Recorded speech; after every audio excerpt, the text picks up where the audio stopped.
Feno mihoatra ny fahafahany mandray moa zany ankamaroany ny fonja eto Madagasikara amin'izao fotoana raha tsy laza afa-tsy ny fonja n'Antanimora, ny fonja n'Antsirabe ary ny fonja ny Toamasina. Raha ny fanadihadiana natao antitra sy tsy ampy ny ankamaroany ireo foto-drafitrasa. Efa saika hoe lovaina tao anatiny tamin'ny andro ny fanjanahantany ankamaroany. Mbola marany koa amin'izao fotoana ireo voatazona ponja vonjimaika miandry ny raharaham-pitsarana azy ireo. Araka izany ny mahakasika ny fahafenoan'ny fonja, ny antony, ny paikady sy ny olana hoentina manoloan'izany indray tompoko lahy sy tompoko vavy no entina aminao ato anatin'ny fandaharana lalino miarabanao tonga soa ato anatin'ny fandaharana manasanao hanandraka izany hatramin'ny farany.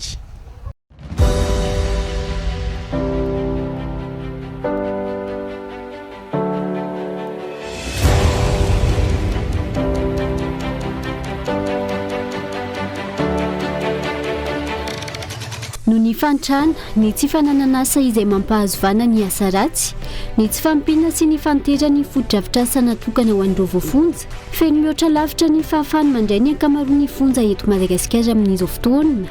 Ny ankamaroan'ireo foto-drafitrasa miorina izay saika efa tamin'ny andro ny fanjanahantany avokoa. Raha tsy laza afa-tsy ny fonja n'Antanimora, Toamasina, Mahajanga ary ny fonja n'Antsirabe. Nandritra n'izay visite de prise nataonay izay ny tena antony tena lehibe indrindra dia noho ny tsy fahampian'ny infrastructure aloha voalohany indrindra satria misy tena efa antitra ary dia farak'izay tena efa antitra ho an'ny fonja n'Antsirabe raha isiko fotsiny ohatra efa tamin'ny 1947 zany no nitsangana firy ny kapasiten'izany tamin'izany fotoana zany tsika nefa miamitombo foana ny olona ary noho ny fantrana izay misy eto amintsika dia mitombo koa ilay taona infraction dia lasa mitombo ireo olona miditra ny anatin'ny fonja. Dia izay no anisany tena olana lehibe dia ny tsy fampian'ny moyen zany na infrastructure io na matériel io na resaka arabola indrindra. Ankoatra ireo mitarazoka ihany koa ny raharaham-pitsarana eto amintsika. Mavesatra ny paikady adielokana ny procédure pénale ny anivon'ny fitsarana any ka tazona amponja vonjimaika natao MD systématique anatin'ny fotoana maritra ireo olona ina ho nanao eloka. Betsaka ny olona mbola placé sous mandat de dépôt ny procédure ny fitsarana nefa araka efa tiany kombenombeny mavesatra sady mitarazoka tsy noho ny aminay mpitsara tsy noho ny amin'ny greffier noho ny amin'ny mpandrarahany fonja akory fa noho ilay fihezan-dalàna famaizana sy ny fihezan-dalàna amin'ny fian'ny paikady adeloka zany ny code pénal sy ny code de procédure pénale. Eo ihany koa ilay politique pénale apetraky ny izy apetraky ny fitondrana aka ohatra tsika zao ohatra resaka hoe drogue dure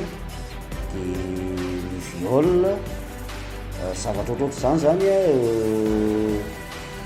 misy ilay hoe mandat de dépôt systématique. Ny dossier nefany tsy maintsy mandalo atanatohatra be dia be fa tsy hoe vetivety iny dia ho vita traitement ary tsy dossier iray roa telo no mandalina ny fitsarana adeloka fa amanjatonjato ny isan'andro. Izay no antony resaka hoe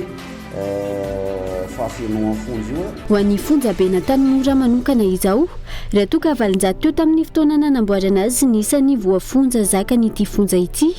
efa mananika ny 4,000 any ireo voafonja ao an-toerana amin'izao fotoana.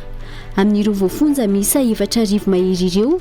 saika prévenu na olona tazona ponja vonjimaika miandry ny fitsarana azy ny 2,000 hatramin'ny 72 amin'ireo. Raha toa ka 700 kosa no détenu na condamné na ihany koa ireo efa voatsaraka manefa ny saziny amponja amin'izao fotoana. Tranga izay tsy mifandanjaka tokony ho jereny tompona andraikitra akaiky. Iny zavatra iny efa niresana ombenimbeny zavatra iny le hoe MD systématique ty. Io zavatra efa niresanay foana ary efa nanampy anay amin'izany zavatra zany izy zareo société civile efa miteny foana hoe tsy tokony atao intsony le MD systématique fa manabetsaka andreo olona voatazona ponja vonjimaika nefa fitsarana azy ireo matetika mbola misy fotoana ela be voavoatsara. Tokony jerena hoe ka ohatra ny ahoana ny ampidirana olona anaty fonja fa tsy hoe ady ambady sy famalina vady na hoe tsy fifakazahoana eo anivon'ny fiarahamonina ampidirana olona anatin'ny fonja. Regny zavatra tokony ho jerena, regny koa anisany manapitrotraka ny fahafenoan'ny fonja. efa nankatosinana soniny fifanarana iraisam-pirenena mahakasika ny zony voafonjy Madagasikara. Noho izany andraikitra efa nekeny fanjakana ny fanazana sy fampisitrahana ny zony voafonjy araka ny tokony ho izy saingy hatreto ranon-java-misy raha tsy alalavitra ny fonja be nan-tanymora hatrany mbola manano-sarotra hatreto ny fisitrahana ireo voafonja ny zon'izy ireo sasany araka ny tokony ho izy ao an-toerana toy ny zoatory ankahalalahana tahaka ny olon-drehetra noho izay fahafenoany ny fonja izay. Mandray raha matetika ny ho anivo ny fitsarana ka tokony efa miomana mialoha amin'ny foto-drafitrasa andraisana ireo voafonja ny tompony andraikitra. Ny resaka teti-bola ny fanjakana ny ministeran'ny fitsarana mihitsy zany mahakasika ny resaka fonja io hoe aiza ny faritra tena hoe be olona voafonja indrindra dia tokony ho atao mifanaraka amin'izay koa zany ny foto-drafitrasa n'ilay faritra hoe fonja mazaka olona toy ny ahoana fa ny ankoatr'izay koa dia le fonja mihitsiny le fonja araka le resaka teo hoe toeram-panarenana tokony hipetraka zany zay mba ho ny olona anankiray rehefa mivoaka ao dia tena hoe isy fiovana hita sy tsapan'ny fiarahamonina ny amin'ny fitondratena sy ny fihetsiny. Zava-misy mantsy matetika mamerikeloka ny olona rehefa avy mifonja dia eo amin'izay resaka ataontsika hoe famolavolana n'ilay olona sy fampiomanana anazy iverin'ny fiarahamonina izay zany mila jerena le lafiny hoe fanabeazana n'ilay olona sy fikolokoloana mihitsy fa raha hitaritsika io na lafiny tontolon'ny asa mihitsy ary mila jerena koa satria be dia be ny olona ny tsy anasa dia lasa mitady vahaolana moramora foana mangalatra manendaka mamakitrano sy ny sisa reny koa zany mbola afaka ataontsika hoe mamaha zay resaka fahafenan'ny olona mifonja zay. Efa nisy niezaka faninana nisan'ny voafonja raha ny teo anivo ny fonja nan-tanora trany saingy mbola tera-trany feno hipoka avokoa ny ankamaroany ireo efitra misy nahitana izany ireto efitra roto amin'ny fonja ny lehilahy izay nanovana fanadihadiana ireto. Ny ankamaroan'izy ireo izay misy matory anatina lalatsara misy ihany koa fa teo aloha ireo matory akaikina toeram-pivoahana hoy ireo voafonja. B6 zahay dia ny effectif 68 ny aération aloha zany tsy ampy le tena chambre dia mafana be amin'ny alina dia ny fahaterena mbola eo satria ny effectif mbola miakatra ihany ny tokony ho izy tokony eo amin'ny 55 zay zao 68 efa 70 latsaka kely zay. Ho anay ato amin'ny chambre D4 zao 191 ny olona ato amin'izao fandina misy ny atao hoe couloir misy ny atao hoe baflan iny ambony baflan mety hoe eo amin'ny atao hoe 100 personnes eo dia ny ambo moa zany tsy maintsy amin'ny couloir aloha sy efa misy fandamina le aty anatin'ny chambre amin'ny resaka hoe fatoriana ambony baflan sy couloir fa normalement zany sy hitana hoe besazy na ohatra hoe tsy vangin'ny fianakaviana dia ampiakarina eny ambony eny dia fandimindimy fa ho an'ny olona le voatonga tsy maintsy mandany couloir foana lasa mafana be ato amin'ny alina rehefa hoe feno be le chambre ao koa le lasa ohatrany hoe mihetsika ho azy le aretana misy ny sepitra to misy mikoakala tahaka izany ihany koa ny fonja ny vehivavy noho ny fahafenoana be loatra misy ireo voafonja tsy maintsy matory ambany fandriana mipetraka sy ny maro hafa. Raha ny situation ny vehivavy amin'izao fotoana aloha dia tena efa solasaina hoe tena efa enjana be satria efa tena mihoatra ny tokony ho izy ny isan'ny vehivavy voafonja amin'izao fotoana izao. Raha tsy tena efa tsy ny chambre anankiray fotsiny tsika zao chambre anankiray izay tokony hoe 10 ny vehivavy ao anatiny ao nefa efa 200 maheriny ao anatiny ao amin'izao.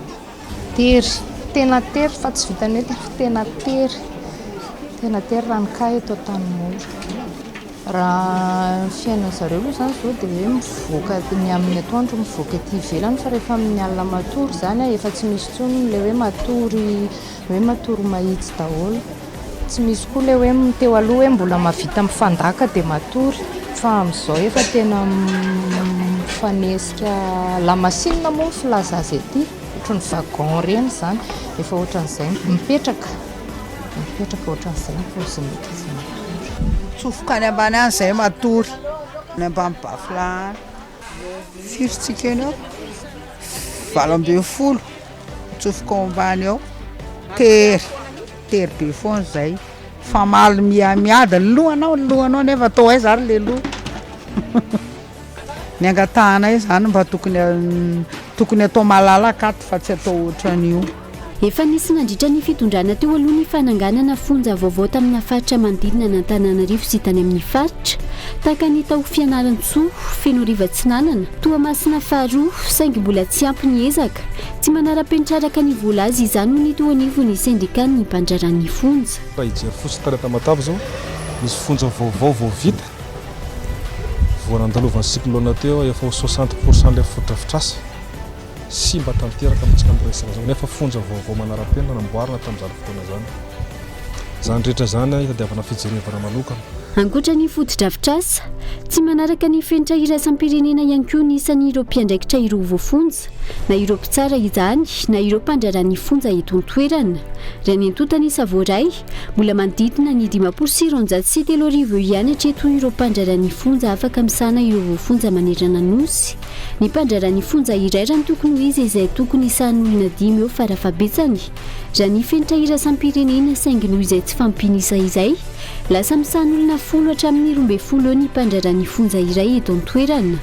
Antony tokony hanomezana poste budgétaire manokana ho an'ny mpandraran'ny fonja isin'ny recrutement natavenan-dahatra ireo mpiasa misy amin'izao fotoana. Mitombo aloha tena mitombo ny asan'ny mpandraran'ny fonja manoloana fahafenoan'ny fonja io ihany koa faratsiany foto-drafitrasa. Mitombo ny asa satria vitsy izahay vitsy nefa voafonja mitombo tsy akijanona dia lasa mitombo ihany koa ny asany amin'ny zavatra zay.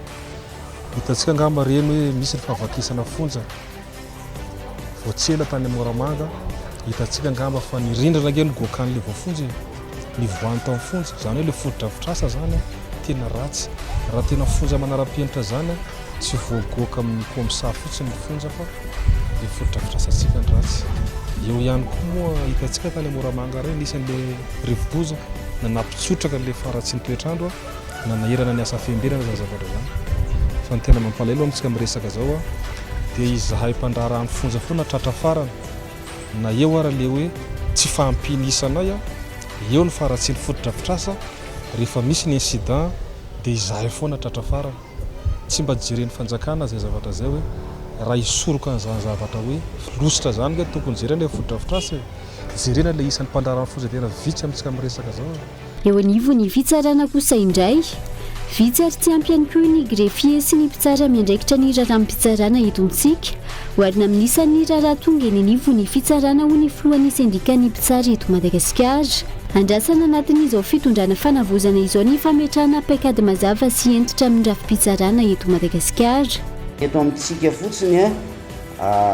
environ zany magistrat miasa ho amin'ny fitsarana misahana ny adiny san'olon-tsotra na hoe juridiction judiciaire eo amin'ny 600 eo satria tamin'ny 2023 no 2022 no isa exact tadidiko hatreto 543 magistrat judiciaire no misahana miasa eny amin'ny toa itsika 30 tapitrisa mety misy 4 tapitrisa amin'ireo 30 tapitrisa ireo manandraraha eny amin'ny fitsarana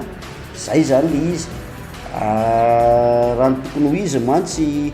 efa tokony hitatra tsy amin'ilay 120 district fotsiny ny fitsarana fa be da be ny commune urbaine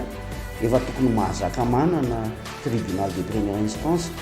dia le fanitarana an'ireny efa anitatra tsika ohatrany teo zao nisy fanaovana TPI maromaro tamin'ny andron'ny régime teo aloha fa naneto anivon'ny tontolon'ny fitsarana raha somary sahirana ihany hoe lasa raha tsy tenitsika zao ohatra ny any Belo sur Tsirbia any any tsisy afa-tsy procureur sy président dia efa tsy ampy olona dia eo zany tsika no mety sady mandeha le foto-drafitrasa mandeha ny aty amin'ny resaka côté moyen humain zany eo anatiny. Manana fahefana mpanao lalàna ihany koa isika eto Madagasikara ka tokony ho asiam-panitsiana sy ho asiam-panovana ny fehezan-dalàna famaizana sy ny fehezan-dalàna mikasika ny paikady adieloko eto amintsika anafainganana ny fitsarana ampianana ny tany fitazonana ponja vonjimaiky. Tsy ny adieloko ihany fa na ny ady madio satria matetika resaka affaire civile no mandeha aloha matetika dia rehefa avy eo hipohirana adielika iny ary indrindrandrindra miresaka ady tany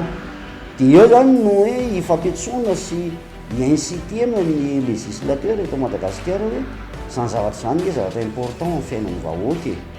hoe mba misy mandinika amin'ny lalàna ny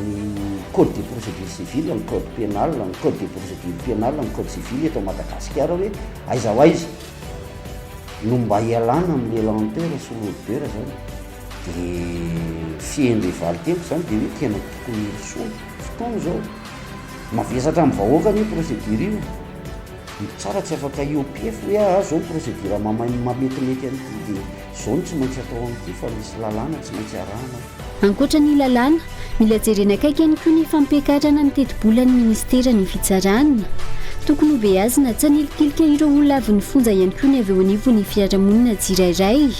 ny fanilikiliana mianjady amin'ireo olona avy ny fonja izay saika mandrisika azy ireo hanao tao foana ka hiverina ponja indray fiarahamonina izay manaiky azy ireny ka antony mahafeno ny fonja ihany koa ny tompona andraikitra. Anisan'ny andraikitra nankiny ny fanjakana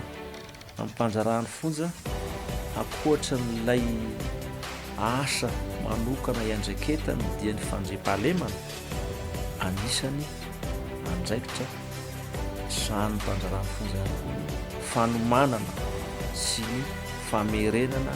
an'ireo fonjareo hoe nanivy fiarahamonina rehefa tapitra ny feim-potoana hijanonana aty anatin'ny fonja. Asa goavana sarosarotra izy io satria efa olon-dehibe no asaina volavolainao na dia ny zanako anateraka ao range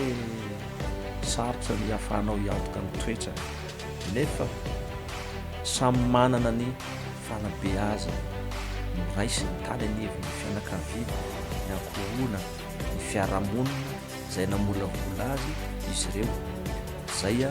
akinina amin'ny mpanjarahan'ny fonja ny hamolavola hitaiza hanitsy an'ireo oloreo mba hiverina anatin'ny fiarahamonina. Hita fa asa sarotra nefa tsy maintsy atao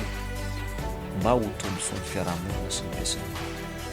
ary ny firenena ihany koa. Raha hiverenana nisy ny 4 febroary lasa teo ny atrika asa nasionaly ny konandoha mahakasika ny famolavolana sy fananganana tondrozotra hiadina amin'ny fahafenon'ny fonja sy ny famonjana vonjimaika ho antaona 2024 izay niarahany ireo mpisehatra ara-panjakana sy ny teo anivo ny akatana ny action des chrétiens pour l'abolition de la torture à Madagascar. Hojerena manokana anatin'izany ny momba ireo olona mbola tsy voatsara izany hoe efa tapitra ny fotoana tokony nitazonana azy am-ponja ka hosahan'ny akaty Madagasikara ny fanafainganana ny fitsarana azy ireo. Andrasana orian'izao atrikasa nasionaly konandoha amin'ny fananganana tondrozotra izao nisy ny fanavozana nanaraka ny fitsipika tokony arahana mahakasika ny fihazonana am-ponja sy ny fanajana ny zonivo fonja eny anivon'ireo fonja eto Madagasikara fa ihany koa ny fametrahana paikady matotra sy mifanaraka amin'ny zava-misy amin'ny fitadiavana sazy hafa afaka nolona ny famonjana ohatra amin'izany ny liberté sous caution, fandoavana l'amende, fanalefahan-tsazina ny grâce présidentielle, ny famitsorakeloka na ny amnestie sy ny maro hafa. Hatreto ho fanamevanana ny fahafenon'ny fonja voafonja vehivavy miisa 720 efa voatsara vao amin'ny fonja be na tanymora no nafindrany amin'ny fonja ny manjakandrina ny raiky 20 febroary 2024 lasa teo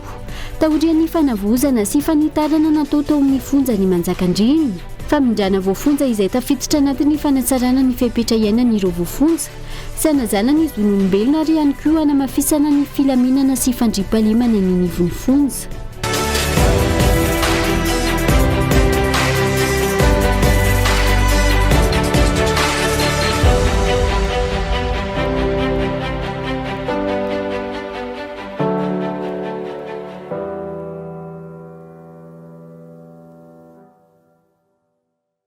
Araky ny fanadihadiana efa narahantsika teo iny moa zany dia feno tokoa ny akamaroan'ny fonja eto Madagasikara tsy ampy ary antitra ny akamaroan'ny foto-drafitrasa mitarazo koa ihany koa ny raharaham-pitsarana eto amintsika mila vahaolana maritra sy fandraisana andraikitra entitra izany avy amin'ny tompona andraikitra isan'ny sokajiny na eo amin'ny lafiny fanatsarana ny foto-drafitrasa izany na eo amin'ny fanafainganana ny fitsarana fa ihany koa amin'ny fametrahana paikady isorohana ny fitazonana ponja vonjimaika ela loatra tapitra ny fandarana ankasitrany ianao nanaraka izany hatramin'ny farany azonao ataony mijery ny alalino ao amin'ny tv.cool.mg na ny maneho ny hevitra ao anatin'ny pejy Facebook ny Kolo. Veloma tompoko.